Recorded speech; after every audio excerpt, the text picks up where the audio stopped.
Hello friends, did you ever notice why automatic vehicles are using torque converter, how it works and why we are using it? So this is the video in which you are going to learn everything about the torque converter. So please keep watching my video. If you didn't subscribe my channel yet, please subscribe it at this moment, and please share this video to your friends.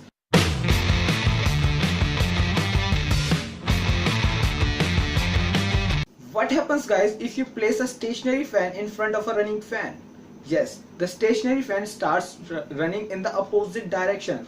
So this is the basic principle of the torque converter, how it works. So first of all, talking about the construction of this torque converter.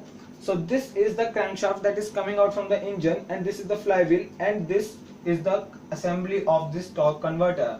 So this whole body of the torque converter is attached to this flywheel, and these are the impeller blades that are casted on the torque converter body itself, and this is the stator and this is the turbine that is completely another part of this torque converter, and this is completely detached from this torque converter. And this whole body is full of the fluid that is very less compressible with high viscosity, so as to get higher efficient results. Now what happens is, when this crankshaft rotates, this flywheel rotates, and this whole torque converter body starts rotating. Now since this whole body is filled up with the hydraulic fluid, now what happens is, since the impeller blades are made like this, due to which when this starts rotating, due to the blades of these impeller, the fluid inside this starts coming outward in the outward direction due to the centripetal force.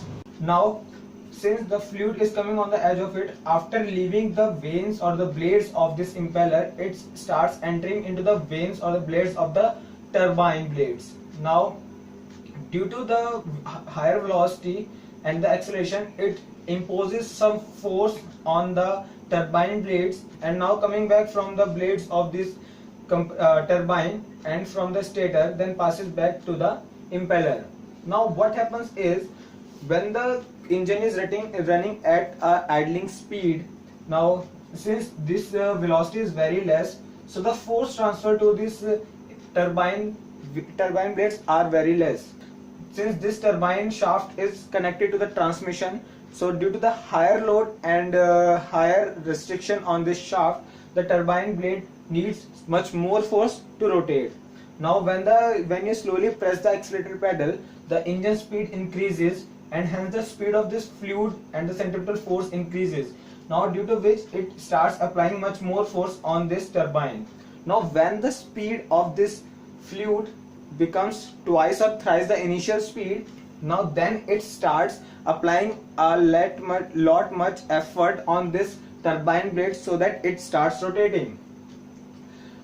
Now since this hole is running at twice or thrice speed of the initial speed, so the torque transferred to the turbine shaft or turbine blades will be about twice or thrice of the initial torque. Now coming to the fluid flow diagram of the torque converter. So these are the two blades of the impeller, this is the single blade of the rotor, and this is the turbine blade. So I am considering just a single molecule of this fluid.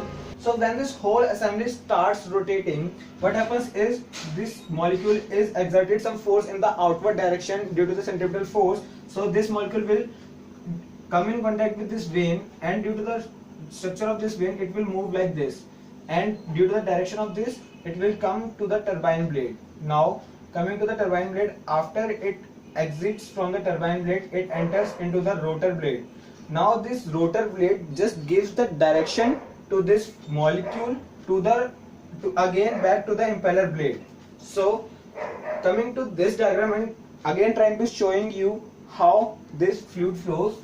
So when the fluid is at the center, so when it starts rotating, due to the structure of this vane, this fluid starts to move outward, and then it comes from this direction and comes out from this impeller blade. Now when it comes out from this impeller blade, it enters into this turbine blade and just applies some force on this turbine. After applying some force, it comes out from the inner blades of this turbine and comes back to the center.